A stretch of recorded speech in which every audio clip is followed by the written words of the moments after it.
So, this is the new experimental Pulsar Helion AF series. AF for Animal Finder apparently, so it's got a nice new shiny button, but what's brilliant is how it gives you an early warning for animals that are outside the field of view.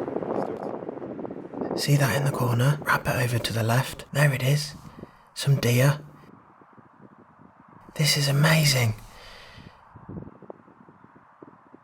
So where shall we look? Over here? More deer. Lots of deer.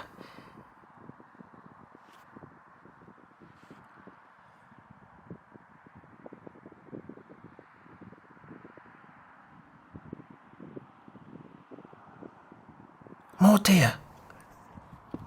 Oh, big fallow buck.